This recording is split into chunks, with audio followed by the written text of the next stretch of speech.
Hey everyone, it's Megyn Kelly. Welcome to this special weekend bonus episode. Did you miss our viral interview with Jake Tapper and Alex Thompson last week on their new book, Original Sin? If you did, you can catch the whole thing right here. Enjoy, and we'll see you Monday with the EJs. Guys, welcome to the show. Thanks, Megyn. Thanks so much for having us. Yeah, great to have you. All right, first of all, Jake, explain why it's called Original Sin. It's called Original Sin because right after the election, we started talking to Democratic sources who were telling us how horrible things were, not just in front of the cameras and all those clips you showed, but how much worse it was actually behind the scenes. And one of them said to me that the original sin was that Biden should not have run for reelection to begin with, which then necessitated the cover-up of how bad things actually were. And that term, original sin, just stuck with me. When Alex and I talked about doing the book, I think the day before Election Day, I already thought original sin would be the perfect title because it just gets at how momentous a decision this was, how momentous a mistake this was to run for re-election, and then, of course, the cover-up. Alex, we understand that you originally had drafted a book along these lines, but then the deal fell apart. So how did it get revived? When did publishers get interested in what you were trying to tell? Well, my book project actually was different. I mean, it was a Biden book, but it was with Simon & Schuster. They signed the deal in January of 2021, and it was supposed to come out before the election. And, you know, maybe there was maybe going to be some age stuff, but it was much more about the family dynamics and how they affected the president and the presidency. Ultimately, the book deal did fall apart. Simon & Schuster canceled the book in October of 2023. There are a few reasons for that. One was I was running behind. Two, Biden books were not selling well. And third, you know, there was honestly like a difference of what sort of book we wanted, and that was most manifest in sort of a debate or clash over the title of the book. And I wanted to call the book Haunted because the thesis of the book was he's haunted by his son Beau, he's haunted by the Hunter stuff, by the Obama comparisons, by the idea Trump could win again. And they wanted to call the book Soul Man or Shadowboxer. And I said no. And good hill to die on. It was an expensive it was an expensive hill to die on. So I returned the advance, and then I obviously had some Biden reporting and was interested in trying to revive some sort of project on Biden because I'd covered him for so long. And it was really, the book was Jake's idea about making it focused on this one issue of the Biden presidency. Yeah, this is the issue. Okay, I got it. Let me keep going. Yeah. Let's go right to the controversy around the book, and then we'll get to the contents of the book, which I definitely want to spend time on. As you know, this book, it's right in the subtitle. It involves coverage of the so-called cover-up. But Jake, the criticism has been that you're complaining about a cover-up about Joe Biden's mental acuity that failed, that right-wing pundits saw, the right wing in general saw, that independent media saw and reported on, and that was no mystery even to left-wing and so-called mainstream reporters who were not fooled but chose willful blindness instead of honest reporting, and that you were part of it. How do you respond? It's a tough and fair question. I would say that Alex and I, after Election Day, interviewed more than 200 people, 200 mostly Democratic insiders, and almost all of these interviews were after the election. And they justified to themselves what they had done in terms of misrepresenting how the president was, not just to me and Alex and other reporters, but also just to each other and to the world and to Democrats and to the cabinet, et cetera, by saying that there was this existential threat of Donald Trump and only Joe Biden could beat Donald Trump, and that justified everything in their minds. After that existential threat was over, because the election was over and Donald Trump won, we found, Alex and myself, remarkably willing to talk to us either off the record or on background, or in some cases on the record, about what they saw. One of the things that emerged was that there were two Bidens. One was the fine Biden, serviceable, adequate, and the other one was a non-functioning Biden, and that's the one we saw the night of the debate. And that's the one we saw some clips of here and there that you just showed.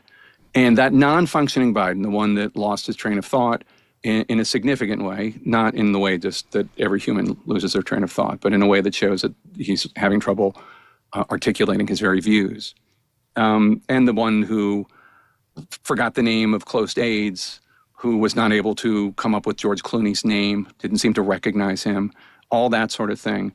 That non-functioning Biden was, according to our reporting, showed up as far back as 2015, after the death of Beau, where one top aide said that tragedy, the loss of Beau, was like watching somebody pour water on sand. That was the effect on his psyche. And there were other moments, 2017, 2018, you hear the Her report, one of the reasons he came to that conclusion was because of the recordings they heard of Joe Biden in 2017 talking to his ghostwriter, in which he was similarly inclined. Obviously, in 2019, 2020, there were other moments like that. Most of his campaign staff and others would say, like, he's 78, he's 79, he has senior moments, but he's fine, he's fine, he's fine. Well, he wasn't fine. And throughout his presidency, that non-functioning Biden would show up more and more and more, and he was worse and worse and worse, really deteriorating tremendously the next time there was a really horrible family incident, which was when Hunter Biden's plea deal fell apart in the summer of 2023. And then obviously in June, he was convicted. And the fear of losing his son, not to jail, but maybe to a relapse, to an overdose, to suicide, who knows, was a very real fear. And the threat of losing a third child really just diminished him tremendously, according to top aides. So all of which is to say that this was a deterioration, this was a progression. And look, knowing what I know now, obviously, I feel tremendous humility about my coverage, that Laura Trump interview, for example, et cetera. We'll she saw something that I did not see at the time, 100%. And I own that. I did ask Joe Biden to be transparent about his health records in an interview in 2020. I did ask him about the fact that voters but then he wasn't. Thought that he was not transparent at all. No. He promised you that he would be transparent about his health records, and then he wasn't. And when you sat with him again, at all. including 1 month after the Jackie Walorski thing, you didn't ask him about it. You didn't follow up on the fact that he was falling up the stairs, that he was losing his train of thought regularly, that he was slurring, that he was incomprehensible, that he was getting lost on the White House lawn. You sat right across from him and you asked none of that, notwithstanding the fact that he had promised you he would be fully transparent about his health issues. That's true, but I did ask him about his age and the fact that the American people had concluded that even though he said whenever anybody brought up the subject of his age, watch me. And I said, yes, they're watching you and they are concerned that you were too old for this job. But you know as well as I do that there's a way of, you can say, hey, there's this poll on your age, or you could say, you just forgot that Jackie Walorski was dead. You asked where she was moments after watching a videotape tribute to her. You lowered the flags at the White House after she died. This happened 13 days before you sat with him. There is a way of pressing a man like that on the actual infirmities to bring it home to him and to the audience, and you didn't do it. That's correct. I didn't. And like I said, I feel humility about my coverage. I mean, it's not like I was asking him his favorite movie or his favorite color. We were talking about Putin. We were talking about other issues of national importance. But yeah, I mean, of course, I've said, I look back at my coverage with humility. And I wish I did cover the issues of age and acuity, but I wish I had covered them much more. And I wish, I mean, of course, it's May 2025. Do I wish that in that 10, 15-minute interview I had with Biden in October 2022, that this had been the only subject? Because I had then well, it wasn't what I know just that, now. though, Jake. It wasn't just that. I mean, you sat with him a couple of times in the course of his presidency, and these issues were not pressed. Well, there was at least that time, and then there was the time at the beginning. And but separate and apart from that, you covered the Biden's presidency. No. Let me just finish my point. You covered the Biden presidency. With him during his I had one interview with him, and it was 13 days after the Jackie Walorski thing. But you covered the Biden presidency aggressively throughout the 4 years, and you didn't cover mental acuity hardly at all. I mean, time and time again, when issues came up, you seemed to be running cover for the president. I don't think interested. That's true. Well, I mean, we'll start with the Laura Trump issue that you referred. Here it is. This happened in 2020. Joe Biden, as we all know, has worked to overcome a stutter. How do you think it makes little kids with stutters feel when they see you make a comment like that? First and foremost, I had no idea that Joe Biden ever suffered from a stutter. I think what we see on stage with Joe Biden, Jake, is very clearly a cognitive decline. Okay. That's what I'm referring to. It makes me uncomfortable you have to watch somebody on stage search for that's so amazing. You're trying to tell me that what I was suggesting was I think that you were mocking his stutter. Yeah, I think you were mocking his stutter, and I think you have absolutely no standing to diagnose somebody's cognitive decline. And it's very concerning to a lot of people that this could be the leader of the free world. Okay. That is all I'm saying. I genuinely feel Laura sorry Trump. for Joe Biden. I appreciate it. I'm sure it was from a place of concern. We all believe that. Laura Trump, thank you so much. Do you want to apologize to Laura Trump now? I've already apologized to her. I called her months ago. And what did she say? I mean, I don't want to disclose the contents of a private conversation, but I thought the conversation went well. And she has said this publicly, so I feel fine sharing it. She said that she would never mock anybody's stutter. But I mean, after we did the research for this book, and I realized how bad his acuity issues were, I called Laura Trump and I said, you were right. She was totally right. That's the thing, because when I watched that clip, and I'm giving voice to what a lot of people watching the show are feeling, Jake, I feel angry because she was right. And not only did you not allow her to make her comments, but you seemed to try to humiliate her. You had a hostility toward the position, but she was totally right. And then you lectured her on how she was in no position to diagnose cognitive decline, which you guys do at length, including on page 4 of your book. You describe at length his cognitive decline, which is all she tried to do with you. But you had such a visceral reaction to her. And my feeling is that's because you didn't want to hear it. No, I'm happy to talk about this. I didn't come here thinking that you weren't going to ask me about this. So I'm happy to talk to you about it.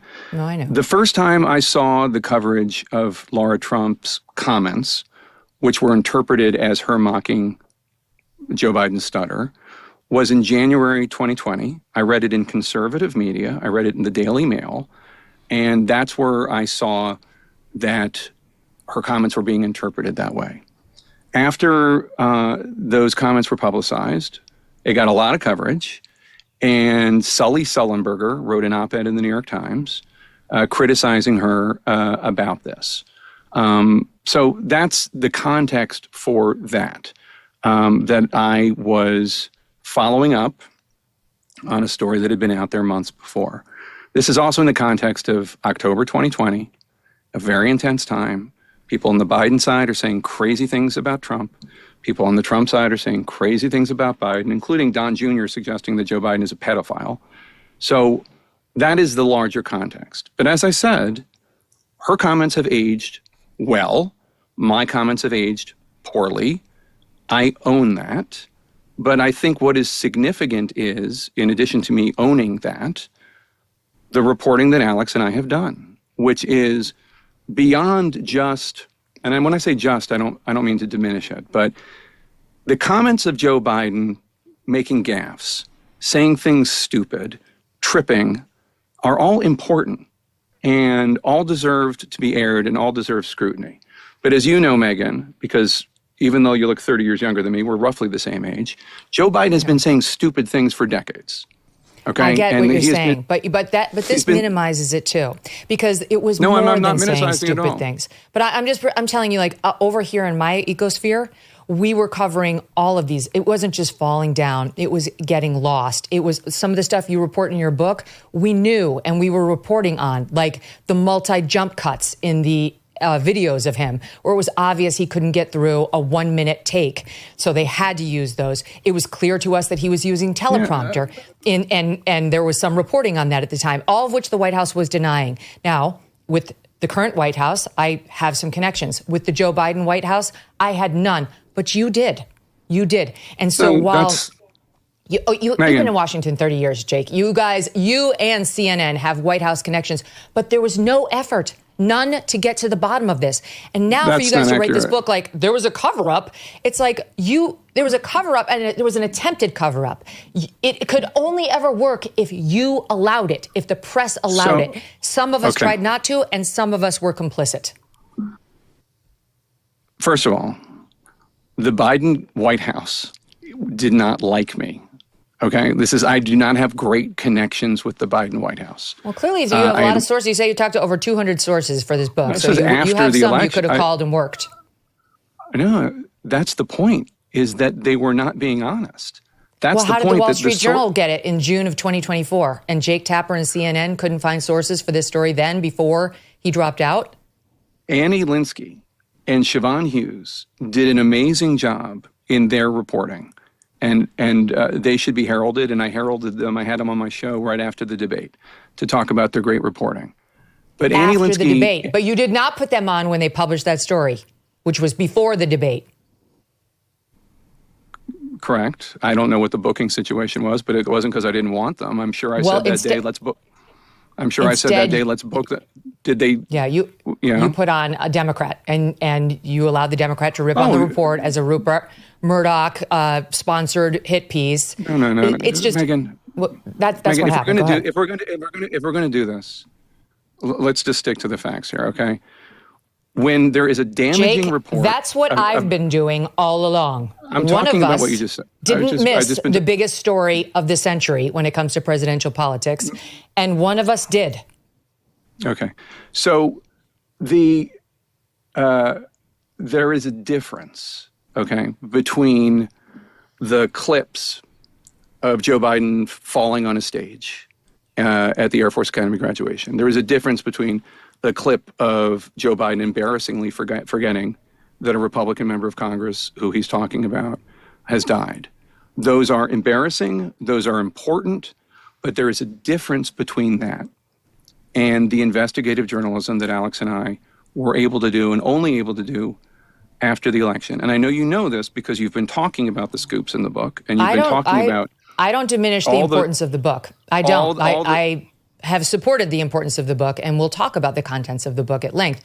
But there is no way we can have that conversation with an audience that is as skeptical of your ability to tell the story as mine is without addressing your role in this, right? Like Alex is a different story, but you've watched the coverage since it came out that you wrote this book. There's a legion of articles about how comparing you in some instances to like OJ. Instead of if I did it, this is if I hid it. That like you are not the right messenger to bring the story about the cover up because you helped, you allowed it, and you likely did that out of a desire to help Joe Biden and hurt Donald Trump. You didn't want to do anything that might improve Trump's chances.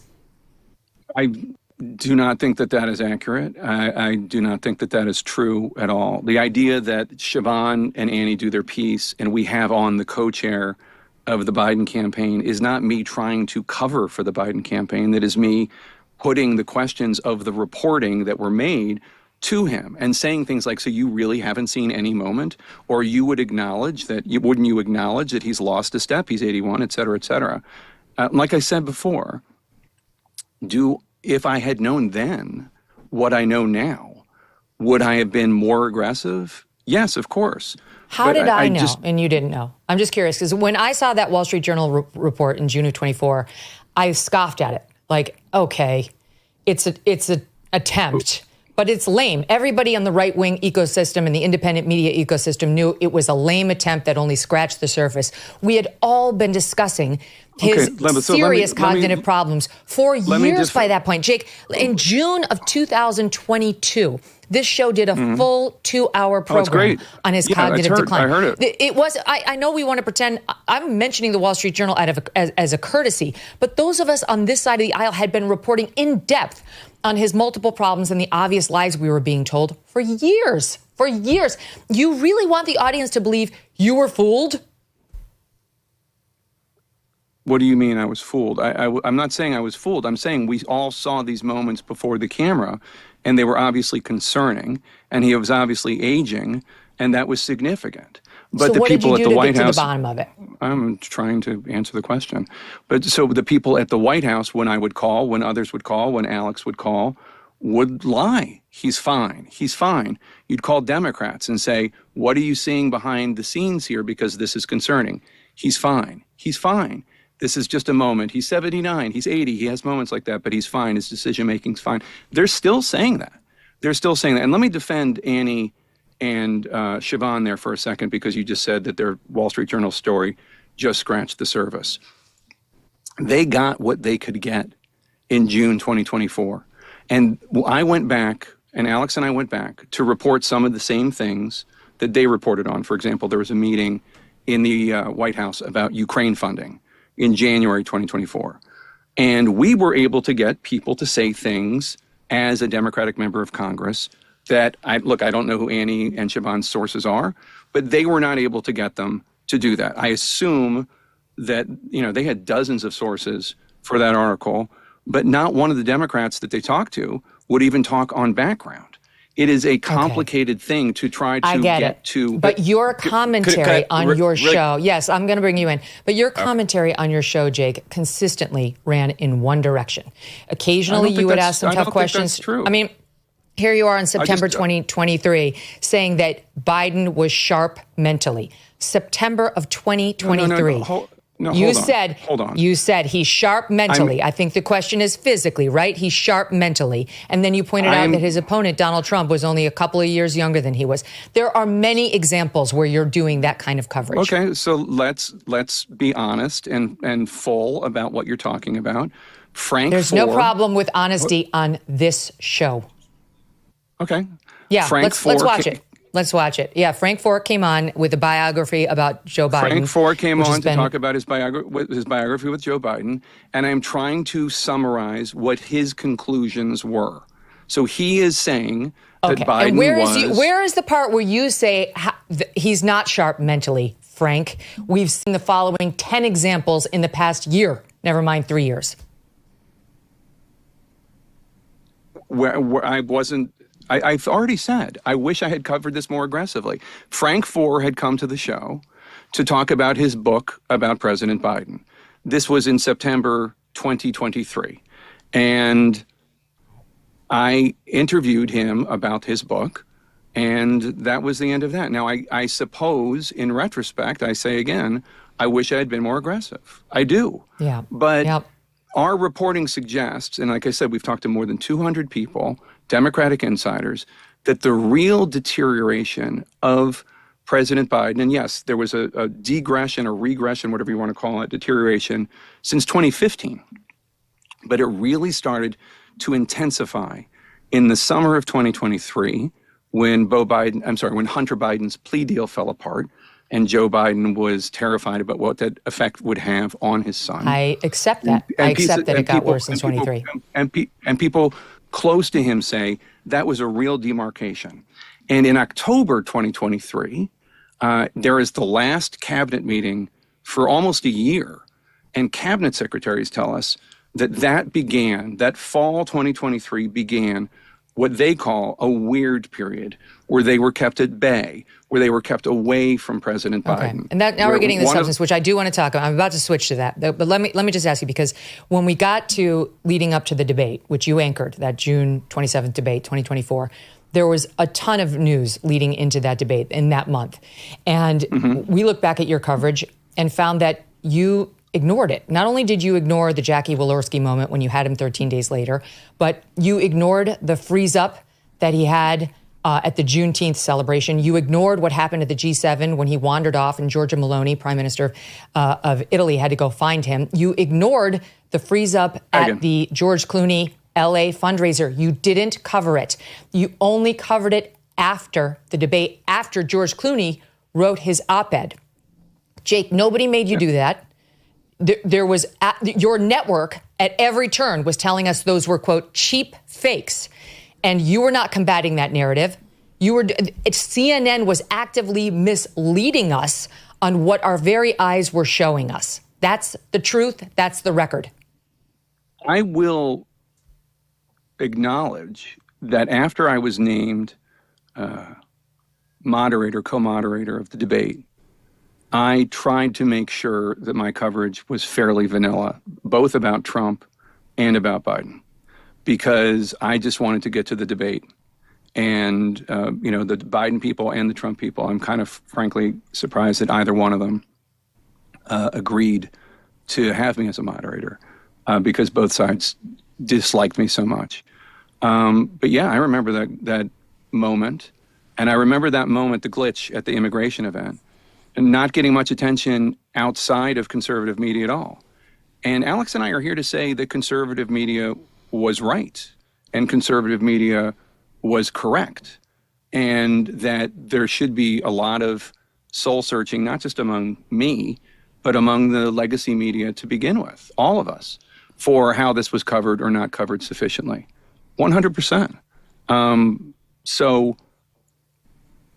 not here to defend coverage that I've already acknowledged I wish I could do differently. Mm-hmm.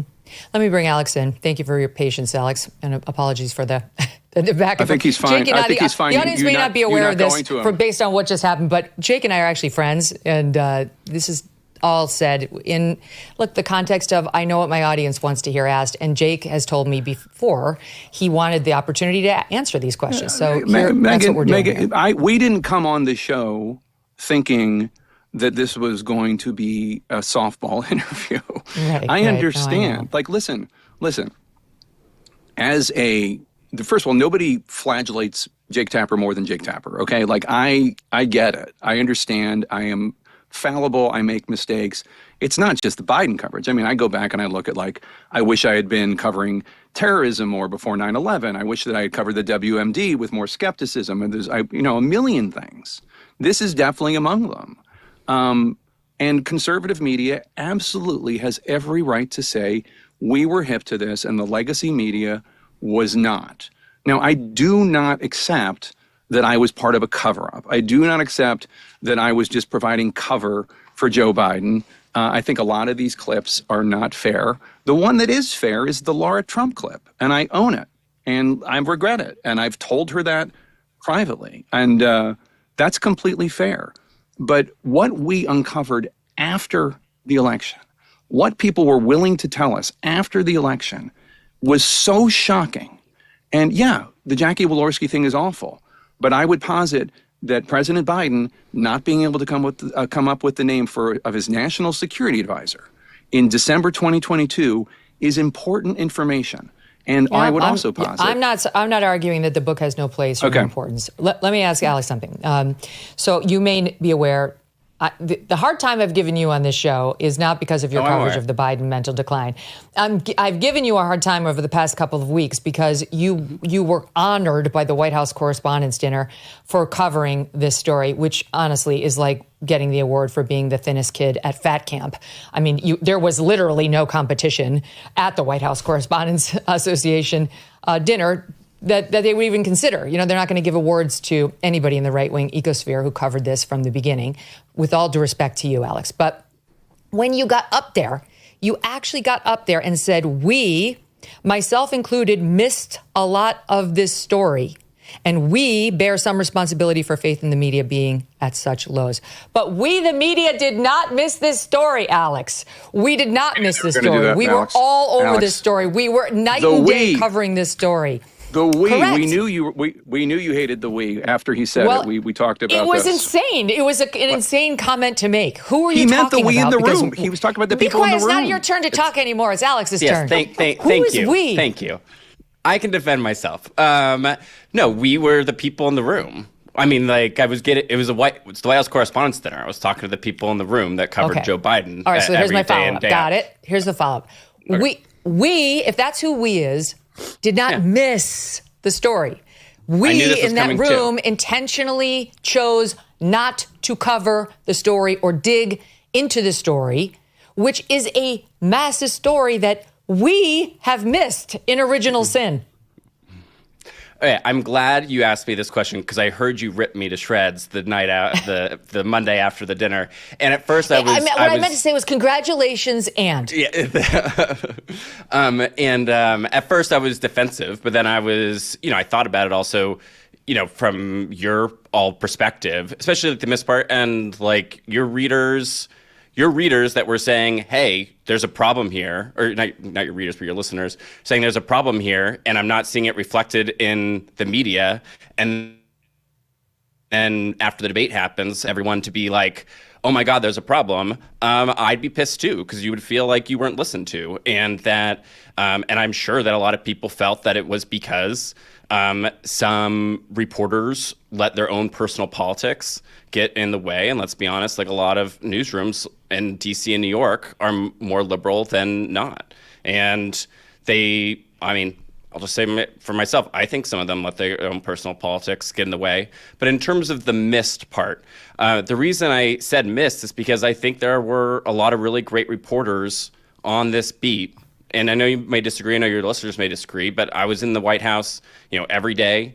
And I think a lot of them really do try and do some really great work every single day that sometimes you also use on this show from the New York Times and others. And I felt that basically saying that calling everyone in the room not a good faith reporter, I didn't think was fair. And so I said miss to sort of give grace for both.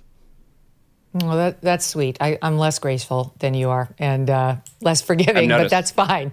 Takes all kinds. Let's do some substance, okay, of the book, because we still have some time and I want to get into it. You guys write in Original Sin, out today, the Biden cover-up may not be unique, but it is arguably the most consequential. So what do you mean by that? How so, Alex? Well, we've seen this before. Wilson, and Edith Wilson, his wife, after a stroke. FDR was incredibly sick during the 1944 campaign. We obviously know a little bit more now about JFK and Ronald Reagan. I'd say two reasons. One is, the FDR one wasn't as consequential because he won. So you mean amongst health cover-ups? That's what you mean? Yes, that's what I meant.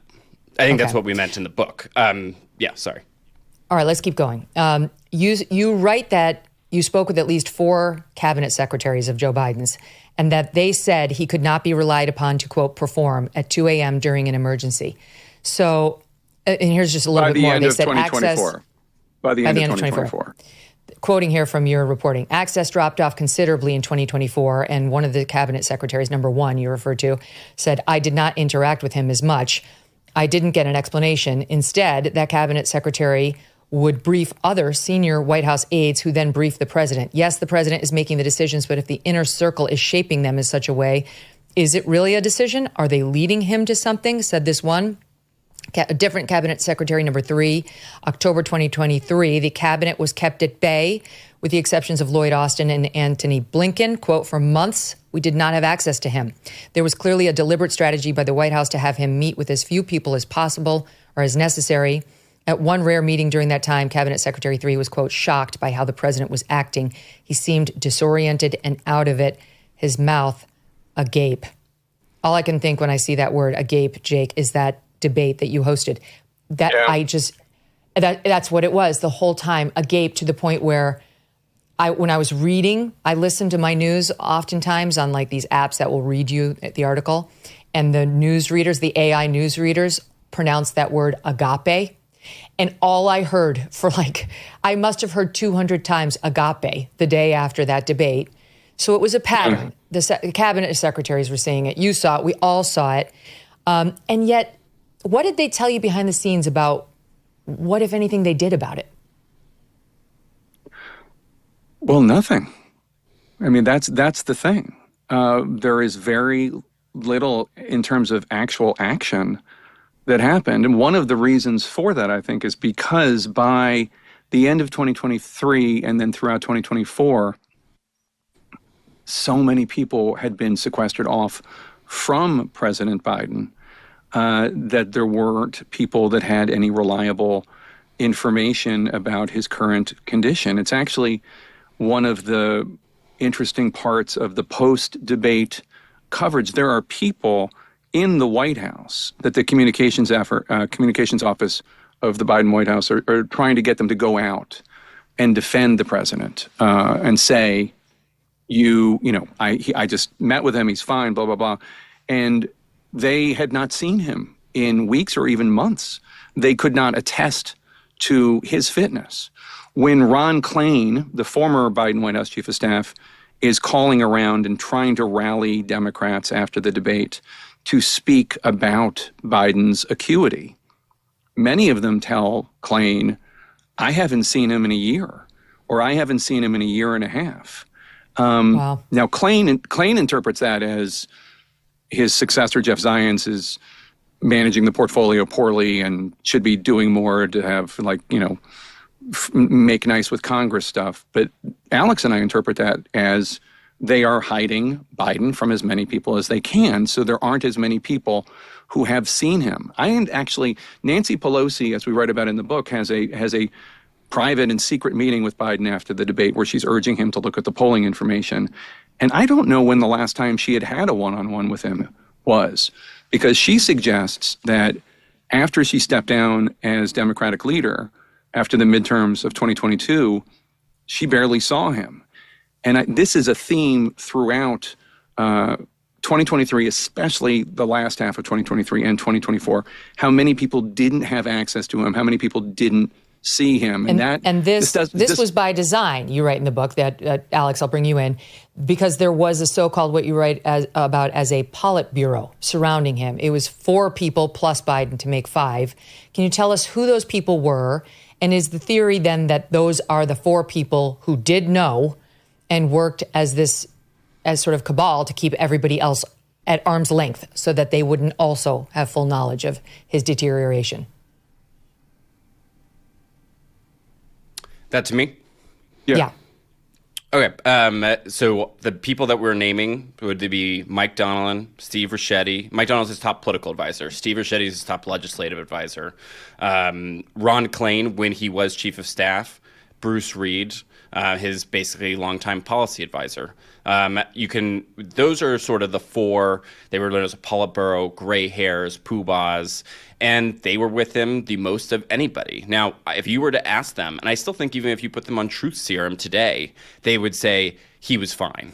I think, I don't know if they're lying or lying to themselves, or it doesn't matter. Then there's this other sort of group that aren't the Politburo, but are just as powerful. And they were the ones that kept the schedule, affected personnel, and really built the bubble. And that would be Annie Tomasini, who's deputy chief of staff and previously Oval Office operations. And then Anthony Bernal, who was the top aide/enforcer for First Lady Jill Biden and had incredible influence to the point that even people in the Biden White House would refer to her as one of the most powerful first ladies in history. You write about this guy Bernal a lot, and you suggest, Jake, it was very tough to find anybody with a nice word to say about this guy who was Jill Biden's top person. Yeah, and he acknowledged that he had a tough reputation. He was the chief of staff for Jill Biden and perhaps the most powerful first lady chief of staff in the history of this country. He is somebody that enforced what Jill Biden wanted. And at the end of the day, one of the things that was interesting when we wrote this book and researched this book was trying to figure out why was there no discussion of whether or not he should run for reelection? Why was it just a foregone conclusion that he was going to run for reelection, especially after he had made this kind of vague promise that he would be a one-term president? And it came down to 2 people, one of whom spoke for Biden, that's Mike Donilon, and the other one spoke for First Lady Jill Biden, and that's Anthony Bernal. And basically they communicated to the rest of the staff. Bernal would say, you run for 2 terms, you serve for 2 terms, you don't do 1. And Mike Donilon would say, Biden's made the decision, he's running, that's it. there's no discussion. And when people would try to raise it, although nobody directly with Joe Biden, but when people would try to raise, Anita Dunn said something like, are we sure this is a good idea? A different pollster was like, shouldn't we figure out if this is even a good idea? This is the politics of it all. This is not whether or not he should or should not have been president. This is about whether or not he could get reelected, which is a different level here. They would say the decision's been made. The decision's been made. And so there was a small group of people running the train, and I think that it's not a star chamber so much because it wasn't like 5 of them in a room making these decisions, but definitely Ricchetti and Donilon, definitely Bernal, and then different individuals hopping in and out, whether Jen O'Malley Dillon, who was a deputy chief of staff and then ran the campaign, whether Anita Dunn, whether Ron Klain or Jeff Zients, the chiefs of staff, all played different roles. Well, how about, can you follow up, Jake, on what you said earlier? Because just this week, Jake Sullivan, the national security advisor, was out saying, geez, what I saw at that debate shocked me. But you have reporting in this book that Jake Sullivan was well aware that Joe Biden was having some serious memory problems going back years. In December 2022, the day that, and her name is escaping me, which is ironic. Brittany Griner. What we're talking, Brittany Griner. The name, I'm sorry, I'm not a big WNBA fan. The time that Brittany Griner gets out of Russian control, she was a prisoner in Russia. Biden is outside the Oval Office and Jake Sullivan, his national security advisor, and Kate Bedingfield, his communications director, are there, and he can't come up with their names. This is December 2022. He calls Jake Steve, and then he calls Kate Bedingfield Press, and then he beckons them to come with him. So I don't know. I saw in that same interview that Jake Sullivan said he didn't remember that. I can't attest to what people remember or what they don't. I just know that happened. That happened. And you also report, Alex, that there was interference run by, I think, this same Politburo, this cabal, against the White House residents' staffers so that they would not witness what the inner circle was witnessing with his deterioration. Can you fill that out a bit? Yeah, the resident staff were really stunned with how, especially the First Lady's office took over, really through Bernal and Annie Tomasini. Both of them, also unusual, had resident staff passes, which is not normal for aides in the White House to be able to go to and from. They would, just had certain powers to the point that a lot of the resident staff, they felt they were being kept at bay, that they were not trusted, and that they often were there just twiddling their thumbs. They would have to go, they often went home early. They didn't have a lot to do. And there was a feeling among some in the resident staff that this was about hiding his deterioration. And we quote one resident staff official that said he would just sometimes look at you, and I'm paraphrasing, he would just sometimes look at you like he didn't even know you, even though I was seeing him every day. Mm-hmm. They would keep somebody out of the elevator. Is the elevator in the White House normally manned? Because you seem to be reporting that they ejected that person from that post. Yes, they basically said your services will no longer be necessary, and it was part of this larger pattern of where we are taking over the residents now. Your services are needed sometimes, but not as much as they almost always are. But how about Jill Biden, Alex? I mean, she was first and foremost a protector. And loyalty enforcer, and she had tremendous control over the schedule, over keeping that circle very, very close. And I think even though she would never admit that that he has any problems, I think by her very actions, you saw it on The View, but privately too, jumping in with answers, trying to help him along, guiding him, introducing so he remembers who they are. That by her actions shows that she knows that he needs help, that he needs someone to pick up the slack.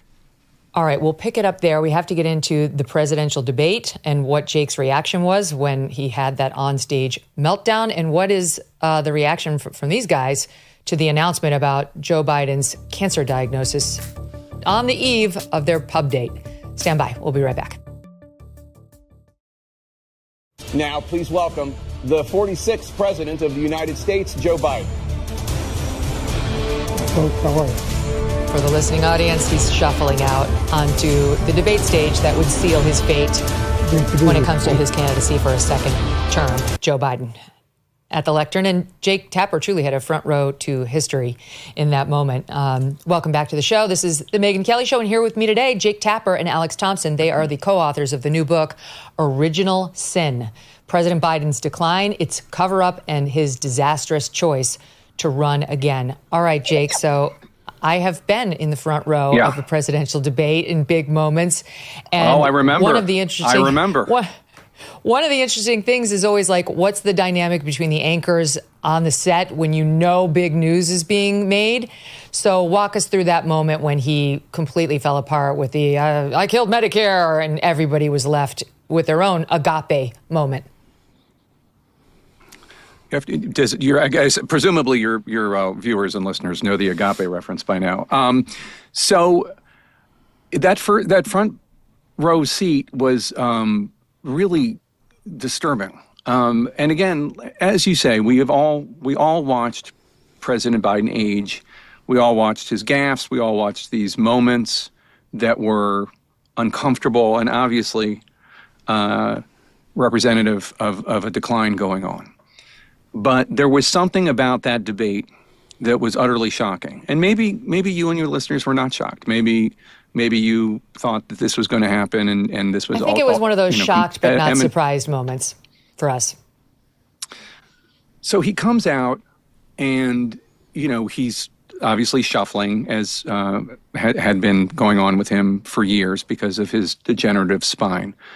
And although, by the way, that was another thing that the White House wasn't being honest about. They were saying it had to do with his, breaking his ankle or something in December 2020, and not wearing his the boot refusal or to something. wear the foot cast or support. Yeah, it was another one. Not true. Yeah, not true.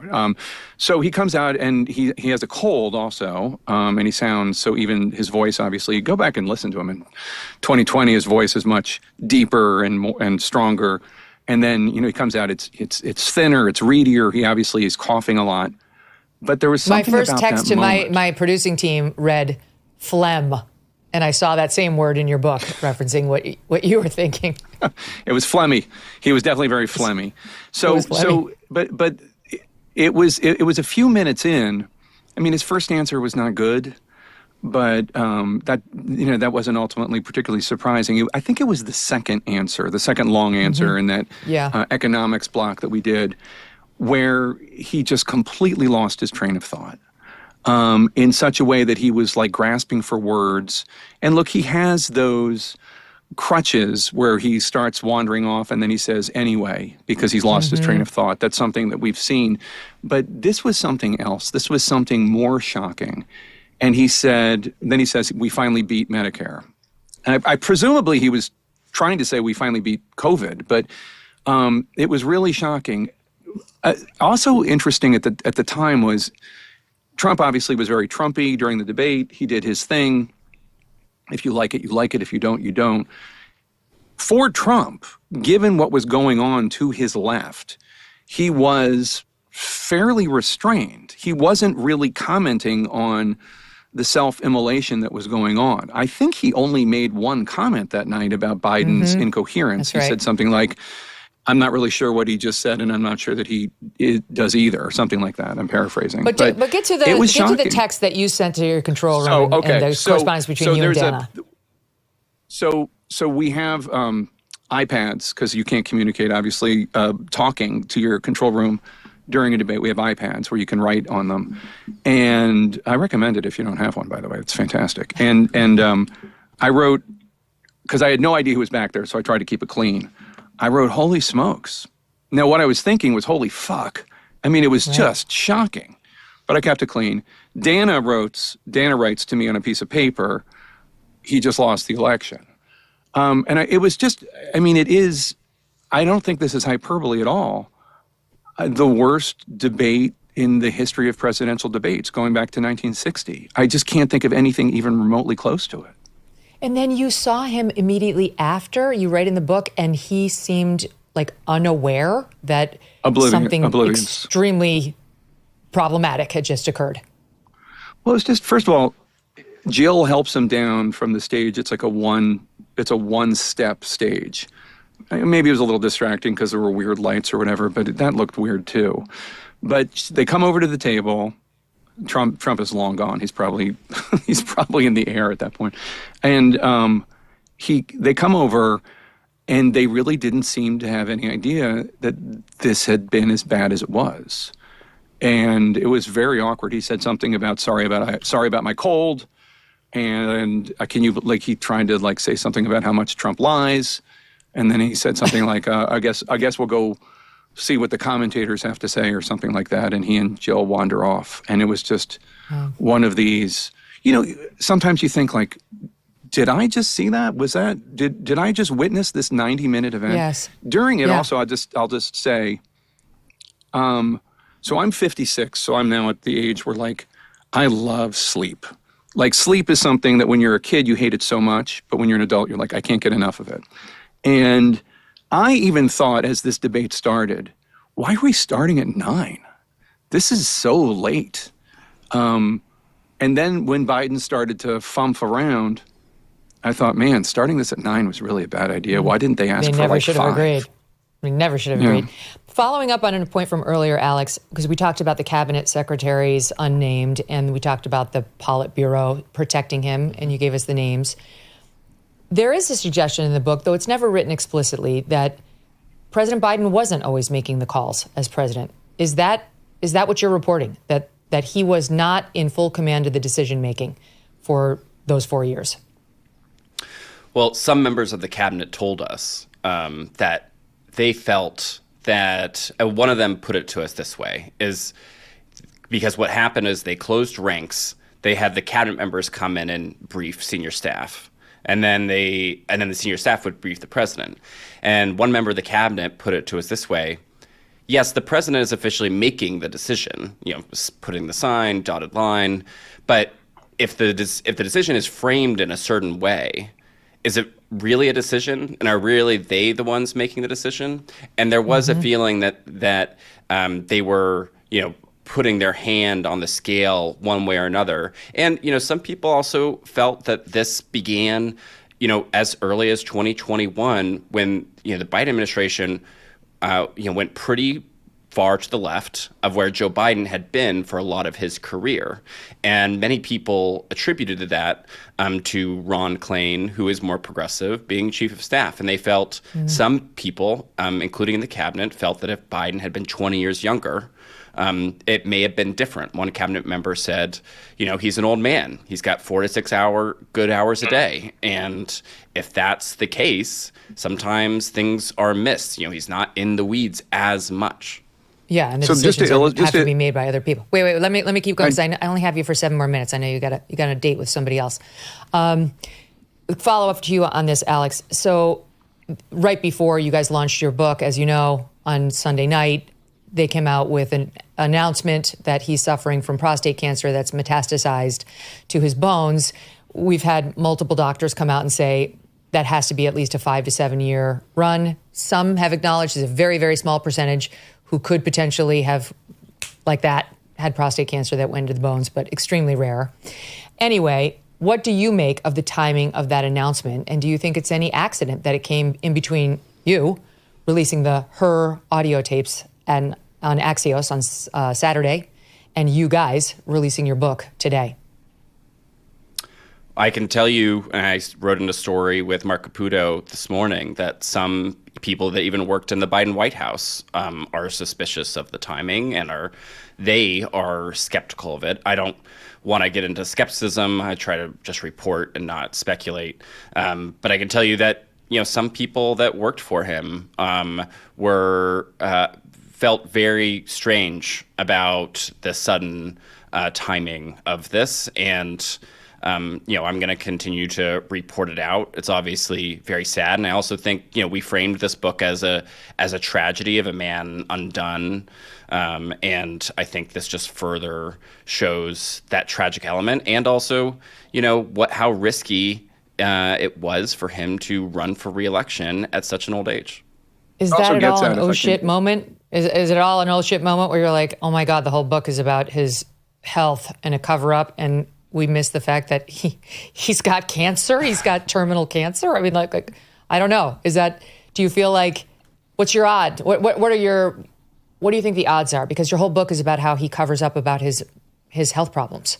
So, I mean, you're in an interesting position now as reporters who are continuing to report on politics, and whether you give credence to this story that he just found out and he didn't know while he was the sitting president. How do you handle that, Jake? I certainly understand the skepticism, and I think if there's anything this book instructs us is we should be very skeptical, and we should also demand more from our leaders when it comes to health records. There was a moment in the book where Senator Debbie Stabenow, a Democrat of Michigan, is alone with First Lady Jill Biden. This is after the debate, before Biden drops out. And Senator Stabenow says something like, "We don't know what's wrong with Joe Biden. We don't know if there's a condition, but you do." And First Lady Biden doesn't answer the question, and then later fumes about the temerity of Senator Stabenow saying that. And I think what we've learned in the last couple of days about President Biden's health, and obviously I know all of us wish him the best in his fight against prostate cancer.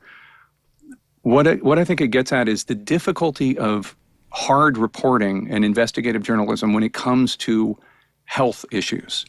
Mm-hmm. Observations and punditry are important and necessary, but the deep investigation of what is going on behind the scenes and what is going on in terms of somebody's health, that is very tough. And as we all know, we don't have subpoena power.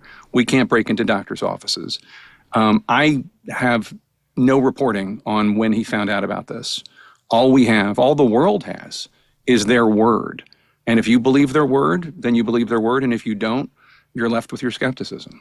Yeah, there's certainly reason to doubt their word. Question for you, Jake, on the reportage front is, what do you do with these cabinet secretaries who didn't tell the truth about Biden's mental acuity, but now have told the truth to you, and then they want to come on your show? Maybe some of them will run for president. I mean, now that you know, right, that they are not honest brokers, like you actually know, what do you do about that? It's interesting. I guess I'll cross that bridge when I come to it. It has been interesting watching some of the Democrats, and who talk to us for the book, and what they say publicly versus what they say privately.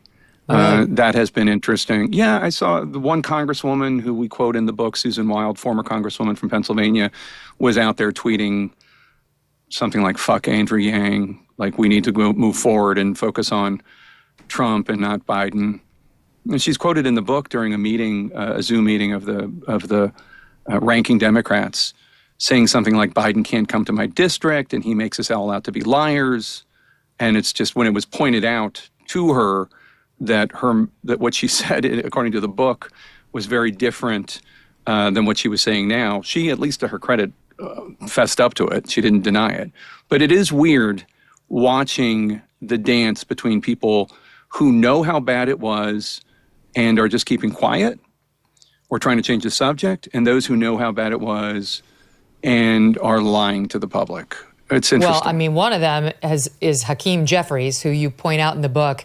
He knew. He was there when Biden was having one of his many problems. And now he's out there like, we're moving forward. We're moving forward. Chuck Schumer, too, like, we're moving forward. They knew. Chuck Schumer's all over your book with big meetings where he went to Joe Biden, which was previously reported, but a lot of details about him saying, you're not being told the truth. You've got to get out. You're going to lose. You're going to bring us all down. And now he's like, forward, moving forward. Anyway, okay, let me keep going because there's two other things I want to ask you about. Jake, we played a soundbite from Mark Halperin's show where he interviewed a guy named Rufus Gifford, who is the campaign finance chair for Joe Biden's campaign, and he was at the now infamous Clooney fundraiser for Biden in June of 24, and he took issue with your reporting. We played the audience a soundbite. I won't waste time on it now, but he says it didn't happen, what you report. Clooney did not walk in there. Sorry, Biden did not walk in there and go sort of through a bunch of people saying, Nice to see you. Nice to see you. Thanks for being here. Thanks for being here. He said that was impossible because he got there. He was announced by his handler, and immediately the handler said, you know George Clooney, you know Julia Roberts. He said, nice to meet you, and moved on. And he poured cold water on that story of your book. Care to respond? We're pretty confident about the sourcing and the event as described. And, we just went through, as a country, years and years of the Biden people lying and denying. And I'm not particularly interested in pretending any of that is credible. We are very sure of our story. It wasn't just in our book. It was thoroughly fact-checked in The New Yorker, who did an excerpt of it. And we stand by it. And I don't really care what Rufus says. And now, do you care what the ladies of The View say? Because that's kind of in your, not your personally, but it's in the left-wing ecosphere. And they are having a very negative reaction, I'm sorry to tell you, to Original Sin. They don't like your book, guys. And they don't appreciate that it's being published now. And I wonder have they read it? Have they had you on? Have they invited you to come on to discuss it? They have not. We have gone to them any number of times and said we would love to come on the show to discuss. They obviously were where President and First Lady Biden went for their pre-buttal of the book, right. And we thought it would only be fair to have us on. But The View and for that matter Fox News seems to enjoy using our scoops, talking about everything we learned in the months of investigative journalism and what we're revealing in this book. But they're declining to have us on to discuss it, which is regrettable because I think this is an important thing for people to come to terms with when it comes to The View, or to explore in terms of the depth of what Alex and I have been able to find out in terms of Fox News. I will say that there is clearly a contingent of people on the left who want to bury their head in the sand on this issue and pretend it didn't happen and pretend that it's not part of the reason why Donald Trump and the Republicans control the White House and the House and the Senate, and why Democratic poll numbers are in the toilet. I think that is part of why Democrats are where they are, this gaslighting. Mm-hmm. There was a Megyn, comment by David Axelrod that we should set aside the discussion of your book and the allegations in it because of the diagnosis news. Jake, do you disagree with David Axelrod? Well, if I didn't, I don't think I'd be here. I mean, I think what happened to the country... I'm pleased to hear you do. I think we need to be discussing this. I think, obviously, we have sympathy for President Biden, both in terms of the prostate cancer and in terms of whatever other health issue he is grappling with. And we talked to many neurologists who you talk about how you were on a text chain with your producers the night of the debate. We talked to one of the top neurologists in the world who, is on a text chain with a number of other top neurologists. And they spent much of 2024 trying to figure out what was wrong with Joe Biden, whether it's Lewy body dementia or Parkinson's or something Parkinsonian, and they don't know. Then they're not qualified to say from a distance. But it's a serious question. And the larger issue of transparency and groupthink, questions for the Democratic Party and the public and the news media, these are all really important conversations to have. I don't think that our book is mean. I think it is just accurate and clear-eyed. And I think this is a conversation the country needs to have, not just about President Biden, but about all presidents. It's like I tell my kids, it is not mean to say something that is true, but not necessarily complimentary. I mean, it's not, if it's true and you are not saying it with the intention to hurt somebody, it's not, quote, mean. They're not going to get away with that. Sorry, Alex, you wanted to weigh in. Go ahead. I actually just wanted to say one more thing about the media coverage and this question, which is, when Jake came to me with this idea, on every beat, there are some suck-ups, there are some people that are lazy. But I never felt that Jake, even if he fell short on the age issue, I never felt he carried the water for the Biden people. And I hope your listeners who may be skeptical of Jake at least give the book a chance. Yes, I don't think we've convinced them that Jake did not run cover for Joe Biden. I'm going to be honest, but I do think we may have convinced them to buy the book, which is the purpose of your visit here, and that's fine. I mean, it's a big media landscape. They don't have to watch the lead. They can take it for what it's worth. I do want to ask you one question about Naomi Biden before I let you go, guys. She weighed in. This is the former president's granddaughter. She called it a silly book. She says it's a political fairy smut. It is political fairy smut for the permanent professional chattering class. A bunch of unoriginal, uninspired lies written by irresponsible, self-promoting journalists out to make a quick buck, relying on unnamed anonymous sources, pushing a self-serving false narrative. Alex, care to take that on? I mean, I think the book very much shows the Biden family is very tight-knit, and I wasn't surprised to see it. That being said, I think we stand completely behind our reporting. All right. And Jake, I'll close with this. You've gotten so much blowback in the days that led up to today. You had to hire the crisis PR agent. How are you feeling so far? All right, whatever. But you've gotten a lot of blowback. So how are you feeling today? I just want to yeah, telling the truth is always worth it. We hired Risa Heller because she's a political pro. And months ago, well, you had a PR agent through your publisher. Yeah, and they're great, but this is a very controversial political book, and we felt like it needed the eyes of a smart political team in addition to the great publicists at Penguin. I get it, but you're not denying that you've had massive blowback, are you? I mean, you've been under attack for days now. Oh, the left and the right are mad. Exactly. The left is like, why are you covering this? That you should be covering Trump. Your book is full of lies. And the right is doing what you illustrated earlier with your tough questions. I will say this. People were shocked on June 27th, 2024, because there was, to a degree, a cover-up of how bad his decline had been. So even though many folks, including you, were covering this, it still was shocking what people saw on June 27th. And the only other point I'll say is I'm not disagreeing with the fact that conservatives were right on this and that people in the legacy media, including myself, should have been paying closer attention and more attention. I'm granting all of that. But the reason why I think there is interest in this book is because people want to know more beyond what they saw in front of the camera. They want to know how this happened. And I think that is what we provide through this deeply sourced, unflinching account of what really went on behind the scenes. I got to steal one more minute because I just want to explain to the audience, Jake, how Jake Tapper and Megyn Kelly became friends, because it's a very unlikely friendship in the eyes of a lot of people. But we've both been in media for a long time. We were at Fox and CNN together. We were friends even before you went to CNN. I remember texting with you about the decision when you were leaving ABC. Where would you go? What did you want to do? We've bonded over news and its insanity. We've bonded over the Philadelphia Eagles and your shared love with my husband, Doug, of that very complicated football team. And I want people to understand, like, notwithstanding that we have political differences and we have differences in the way we see news stories, like, there's still room for mutual respect and kindness and friendship. And I think that's to our credit.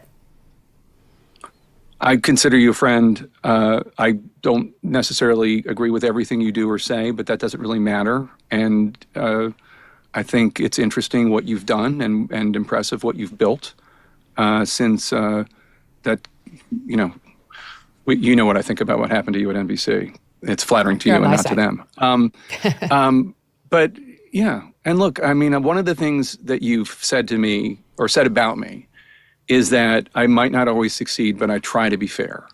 And I am trying to be fair, and I am not infallible. And I have said, I wish I had covered things differently. There's a million things I wish I'd covered differently. This is obviously significant, more significant. I wrote a book about it with Alex. I mean, like, I think this is a big deal. But this book isn't me trying to do anything other than what happened. We need to know what happened. And if somebody had written this book, I would have bought it and I would have interviewed them. But they hadn't. And Alex and I got to work knowing that there would be a huge blowback, both from the right and from the left. And it was just important for us to tell the story of what happened. Well, listen, I appreciate it because I did learn a lot. And I did find the debate absolutely shocking. Though, as I say, not entirely surprising, right? It's like the extent to which he had deteriorated was shocking. And by the way, before you go, thank you for all you do for our veterans as well. Guys, good luck with it. I'm sure it's going to be a big success. It is called Original Sin: President Biden's Decline, Its Cover-Up, and His Disastrous Choice to Run Again. And it is available right now. All the best to you both. Thanks, Megyn. Appreciate it. Thanks.